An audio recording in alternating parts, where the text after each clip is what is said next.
وجہ یہ تھی کہ تم نے نئی نئی بت پرستی چھوڑی تھی.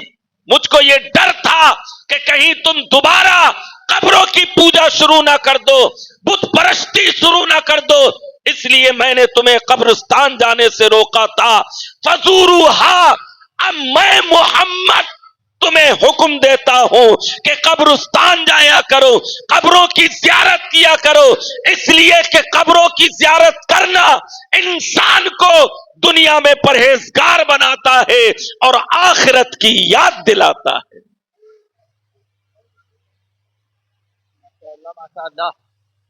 مگر ہمارے حالات کیا ہیں؟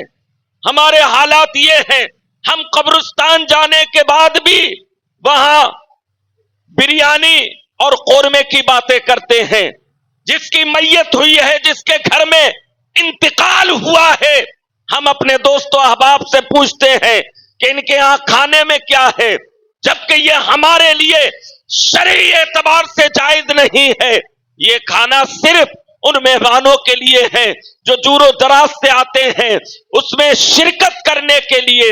مگر افسوس یہ ہے ہم قبرستان جانے کے بعد بھی وہاں گپے لڑاتے ہیں, سیاسی اکھاڑا اس کو بنا دیا ہے ہم نے. وہاں جانے کے بعد ہمارے دل میں خشیت الہی اور خوف خدا پیدا نہیں ہوتا ہے, بلکہ وہاں بھی ہم ٹھٹے اور مذاق کرتے ہیں, ہنسی اور دل لگی کرتے ہیں, جبکہ ہونا یہ چاہیے کہ قبرستان جانے کے بعد ایک انسان کے دل میں اللہ کا خوف پیدا ہونا چاہیے, اس کا ڈر پیدا ہونا چاہیے, موت کی خشیت پیدا ہونی چاہیے کہ وہ انسان جو کل تک ہمارے ساتھ تھا آج منو مٹی کے نیچے دبا ہوا ہے, آج ہر ایک کے ساتھ یہی ہونے والا ہے. آقا کریم علیہ السلام ایک حدیث میں ارشاد فرماتے ہیں, لوگوں سنو, میرے آقا فرماتے ہیں جب انسان مرتا ہے تو 3 چیزیں اس کے ساتھ قبرستان تک جاتی ہیں, جن میں سے 2 پلٹ کر آ جاتی ہیں, ایک باقی رہ جاتی ہے. 3 چیزیں کیا جاتی ہیں؟ سرکار فرماتے ہیں ان میں سے ایک چیز مال ہے, دوسری چیز اس کی اولاد ہے, اور تیسری چیز اعمال ہے, چاہے اچھے ہوں یا برے ہوں, ہر انسان کی یہ 3 چیزیں اس کے ساتھ قبرستان جاتی ہیں. مگر پلٹ کر صرف 2 چیزیں آتی ہیں, اس کا مال واپس آتا ہے, اولاد واپس آتی ہے, اس کے ساتھ قبر میں جو چیز ہوتی ہے وہ اس کا دنیاوی عمل ہوتا ہے.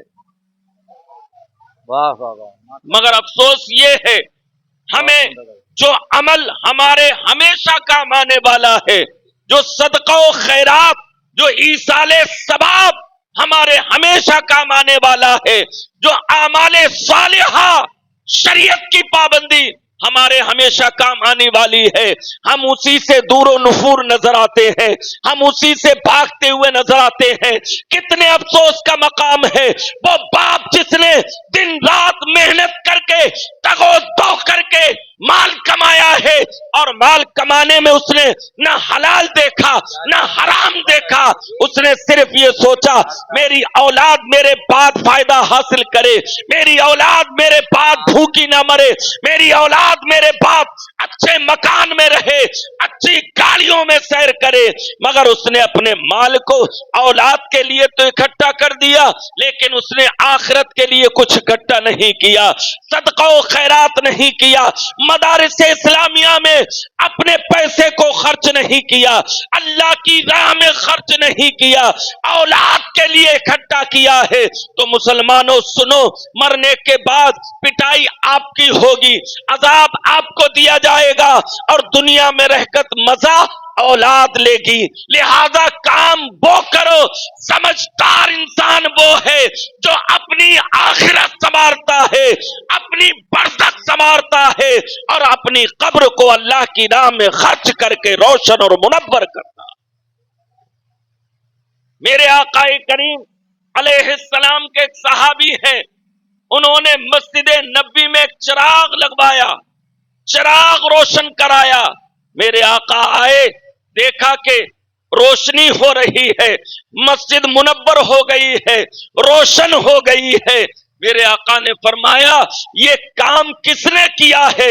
وہ صحابی کھڑے ہو گئے، یا رسول اللہ میں نے کیا ہے؟ تو سرکار کے الفاظ سنو، میرے آقا فرماتے ہیں جس طریقے سے تم نے اس مسجد کو روشن کیا ہے، اللہ تمہاری مرنے کے بعد قبر کو روشن فرما دے۔ نعرہ تکبیر، نعرہ رسالت، پیغام اسلام، عظمت شب بارات، داعیان اسلام کانفرنس۔ تو میرے بھائی جو راہ خدا میں خرچ کرتا ہے اس کی قبر روشن ہو جاتی ہے، اس کی قبر بقعہ نور بن جاتی ہے۔ میں عرض کر رہا تھا میرے نبی کا طریقہ قبرستان جانا ہے، میرے نبی کا طریقہ مومنین کے لیے استغفار کرنا ہے، میرے نبی کا طریقہ ان کے لیے دعائیں مغفرت کرنا ہے۔ شب برات میں ہم سب لوگ بھی قبرستان جاتے ہیں، مگر ہمارا انداز کیا ہوتا ہے، ہمارا طریقہ کیا ہوتا ہے؟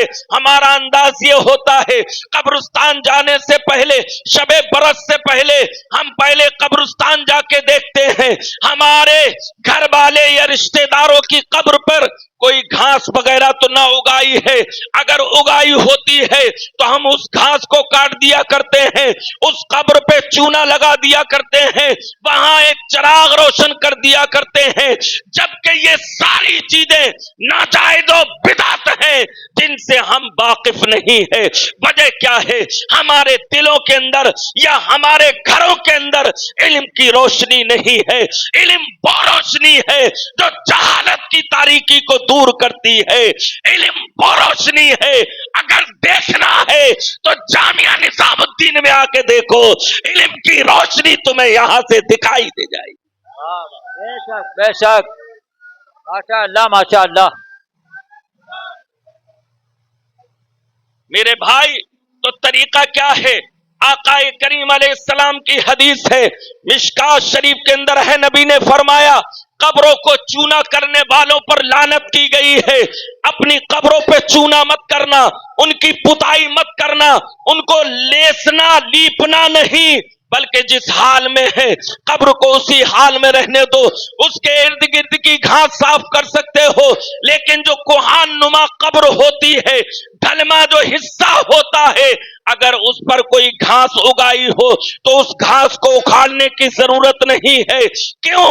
اللہ کے نبی فرماتے ہیں یہ گھاس جب تک ہری بھری رہے گی، اللہ کا ذکر کرتی رہے گی، اس کی تسبیح و تحلیل کرتی رہے گی، اور دیے اس کا ثواب میت کو دیا جاتا رہے گا جو قبر کے اندر ہے۔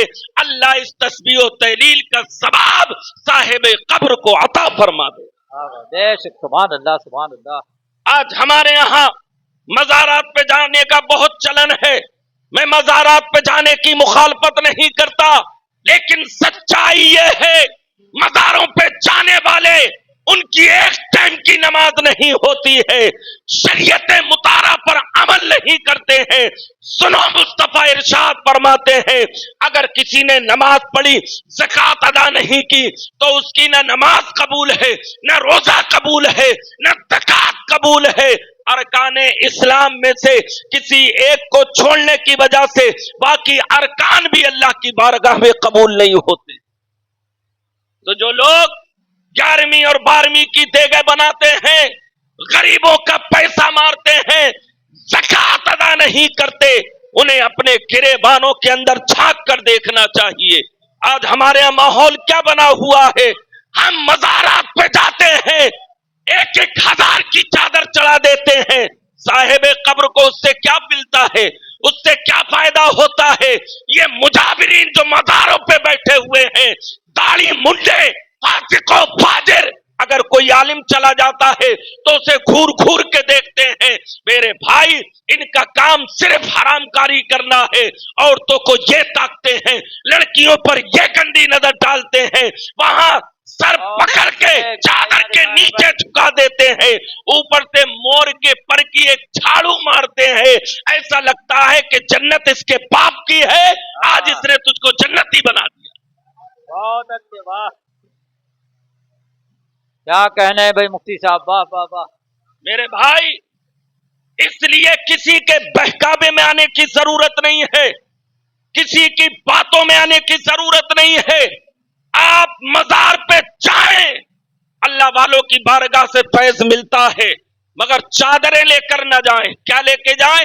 پھول لے کے جائیں، پھول لے کے جائیں۔ میں نے دیکھا ہے جن دنوں میں لاک ڈاؤن لگا ہوا تھا، ان کی عقلیں ٹھکانے آ گئی تھی، چونکہ کمائی جو نہیں ہو رہی تھی، ہر آنے والے کو محبت سے پکڑ رہے تھے۔ آئیے آئیے، چڑھاوا ڈالیے، ہمارے جہنموں کو بھریے۔ میرے بھائی، کیا حالات ہم نے پیدا کر دیے ہیں۔ ایک مسلمان کو دین کی سچی سمجھ ہونی چاہیے، سچا طریقہ معلوم ہونا چاہیے، جبھی وہ شریعت مطہرہ پر عمل کر سکتا ہے۔ چادریں، اعلی حضرت کا فتویٰ یہ ہے، ایک چادر کے علاوہ دوسری چادر چڑھانا جائز نہیں ہے، جب تک وہ پھٹ نہ جائے تب تک ایک ہی چادر چڑھی رہنے دی جائے۔ اور یہ ایک چادر بھی کیوں چڑھاتے ہیں، اس کی وجہ بھی سن لو۔ اس لیے نہیں کہ قبر والے کو ٹھنڈ لگ رہی ہے، اس لیے کہ آپ کو میں اپنی لائبریری میں بھیجوں اور یہ کہوں کہ جاؤ میری لائبریری سے قرآن پاک اٹھا کے لے آؤ۔ آپ پڑھے لکھے نہیں ہیں، اتنی بڑی لائبریری آپ کیسے قرآن اٹھا کے لائیں گے جب آپ پڑھے لکھے نہیں؟ آپ نے دیکھا ایک کتاب ہے جو کپڑے کے جستان میں لپٹی ہوئی اونچی جگہ رکھی ہوئی ہے، آپ کے دل نے کہا ہو نہ ہو یہی قرآن ہے، اسے لے کر آ گئے اور آپ سمجھ گئے، بلا تشبیہ و تمثیل سمجھو۔ ہم مزار پہ چادر اس لیے چڑھاتے ہیں تاکہ عام مومن میں اور اللہ کے ولی میں فرق پیدا ہو جائے، اور دیکھنے والا کہے یہ اللہ کے ولی کا مزار ہے اور یہ عام مومن کی قبر ہے۔ واہ واہ واہ واہ، ماشاء اللہ ماشاء اللہ۔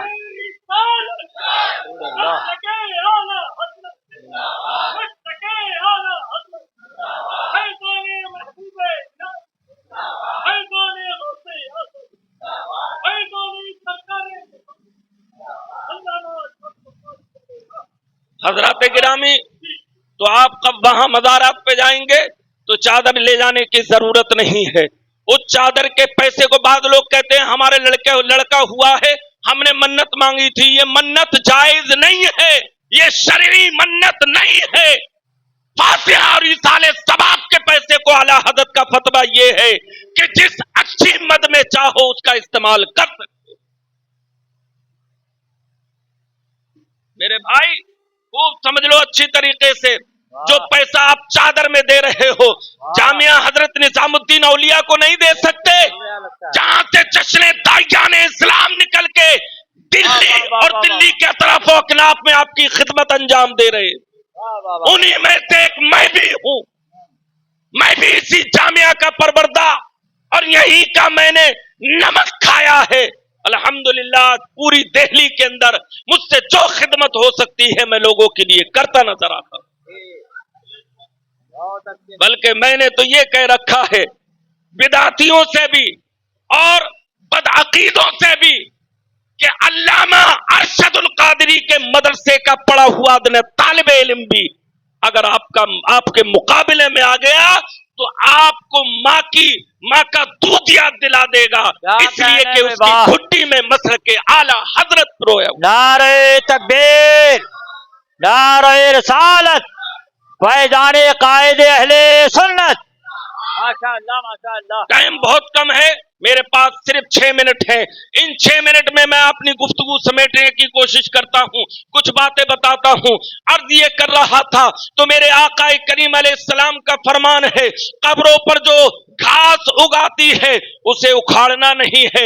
ایک بات اور یاد رکھنا، جو لوگ اگر بتی کے مٹھے بنا بنا کر انہیں جلا کر قبرستان میں لے جاتے ہیں اور سرہانے مردے کے لگا دیتے ہیں، یہ بھی طریقہ غلط ہے۔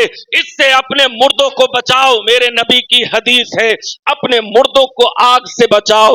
ہاں اگر آپ کو قبرستان میں خوشبو مقصود ہو، قبرستان کے اندر آپ چاہتے ہو کہ خوشبو نکلے، تو قبر سے دور دیوار پر یا راستے میں کہیں آپ اگربتی لگا سکتے ہیں، مگر حالات کیا ہیں؟